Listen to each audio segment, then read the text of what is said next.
the highest self. And what is the highest self? This is the one that's going to surprise you a bit. The highest self is the self that you haven't been trained to believe in. You've been trained to believe in your ordinary awareness. Your highest self is where you begin to recognize your connection to your source, to the Tao, to the divine, to God. There were three very important teachings that came to me before I put this program together and before I wrote Wishes Fulfilled. The first was a book by a man named U.S. Anderson, U.L.S. Anderson. Passed away in 1986. Very profound teacher. And he wrote a book called 3 Magic Words, which I have had people tell me you must read. So it's fairly heavy reading, but the kind of reading that I love. And there's 12 chapters in the book. And you get to the 12th chapter and you keep waiting for the 3 magic words.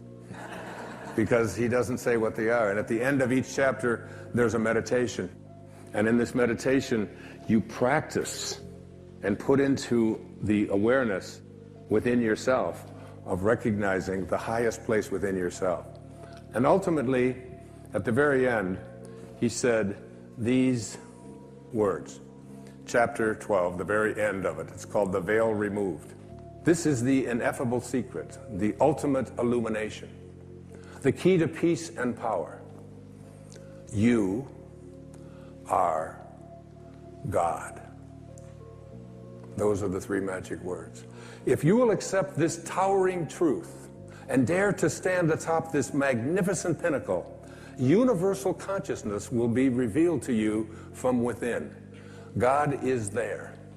It is He who peers from behind your eyes, who is your own consciousness, who is your very self.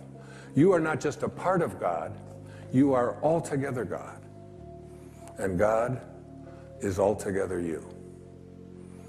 Now, that's scary stuff for a lot of people. We weren't raised to believe that. I'm not saying that you ought to go out into the world and say, excuse me, but you know who you're talking to, that I am God. And the reason that we laugh is because we think of God as the God that we've created in our own image, the God of the ego, the God who's angry, the God who wants special favors, the God who has the ability to heal but withholds it. But there's another word that Jesus used in the New Testament, and this is the God I speak of, quoting him. God is love.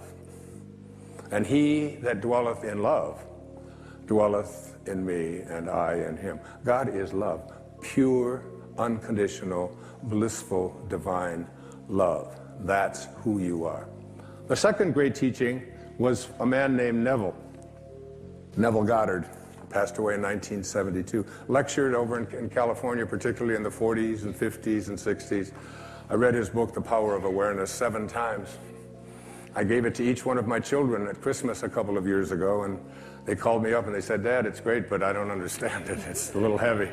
I said, well, then maybe it's part of my dharma to make it a little clearer. And chapter 27, the last chapter of his book, The Power of Awareness, it says this. In all of creation, in all of eternity, in all the realms of your infinite being, the most wonderful fact is that which is stressed in the first chapter of this book. You are God. You are the I am that I am. You are consciousness. You are the creator. This is the mystery. This is the great secret known by the seers and prophets and mystics throughout the ages. This is the truth that you can never know intellectually. If you want to understand something intellectually, what you must do is analyze it, come up with a formula for it, study it, look at other experts about it, and come up to a conclusion. If you want to understand something spiritually, you must first experience it. You must come to know this within. In the New Testament, which I read completely before I wrote Wishes Fulfilled, Jesus is about to be stoned. And he says, why would you stone me? And they say, because you blaspheme. You are a man, and you claim to be God. And Jesus responds in his words, is it not written in your laws that I have said you are gods? All of you. We are all gods. We have within us, not the God that so often we are taught is outside of us, but the God that is love, the God that is perfect love, the soul that wants to expand because it is infinite and doesn't want to be restricted. And I came across some great teachings that were sent to me.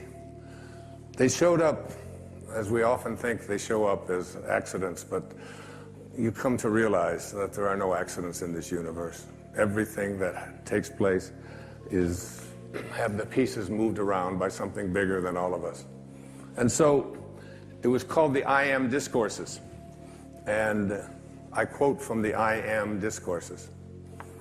The first expression of every individual everywhere in the universe, either in spoken word, silent thought, or feeling, is I am, recognizing its own conquering divinity.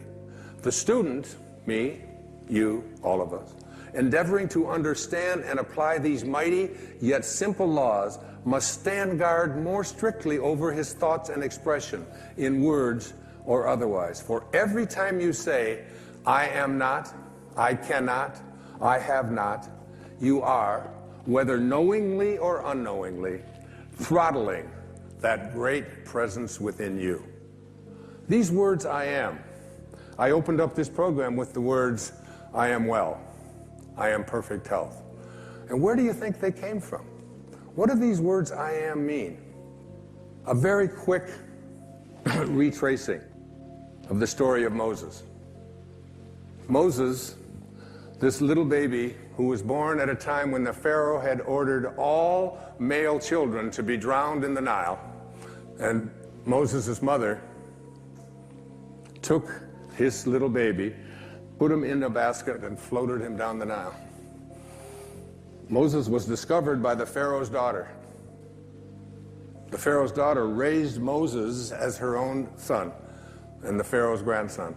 But along in his late teen years, he got into a conflict and ended up seeing one of the Israelite slaves being mistreated, and he ended up killing him. So Moses had to take off because he was afraid for his own life. And he went out into the Sinai, and there married Zipporah and had children and was out as a shepherd.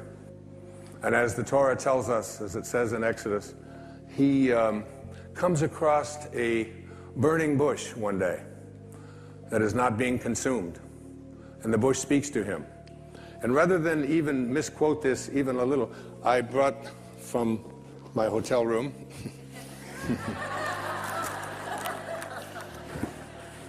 You wouldn't steal the Bible, would you, Wayne? No, I'll put it back. So the bush speaks in Exodus chapter 3 and says, Moses, Moses. And the first words that Moses says to God are, here I am. Then he said, do not draw near here, this place. Take off your sandals and for your feet, for this place where you stand is holy ground. And God speaks to Moses and says, I want you to go to the Pharaoh and I want you to free your people. And Moses is going, wait, hold on here. Who am I? And who are you? Moses says to God, who am I that I should go to the Pharaoh and that I should bring the children of Israel out of Egypt? So he said, I will certainly be with you, and this shall be a sign to you that I have sent you. When you have brought the people out of Egypt, you shall serve God on this mountain. Then Moses says to God, indeed, when I come to the children of Israel, and I say to them, the God of your fathers has sent me to you, and they say to me, what is his name? What shall I say to them? And God says to Moses, I am that I am. And he said, thus you shall say to the children of Israel, I am has sent me to you. This is my name forever, and this is my memorial to all generations. My name is I am that I am. Now, every single time that you use the words, I am, you are citing the name of God, right from the holiest books.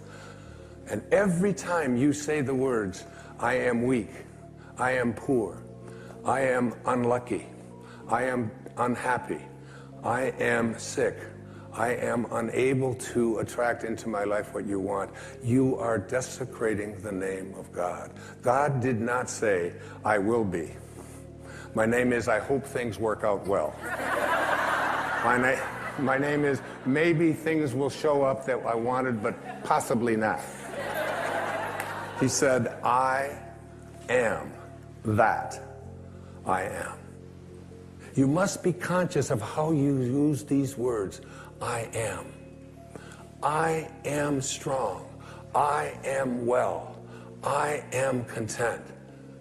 Even if your senses tell you something different, I am. And as we move now into the meat of this program, you'll see that putting the words I am in front of something into your mind and imagination is a very powerful way to attract into your life, recognizing your own divinity. I am God is not blasphemy. It is your identity.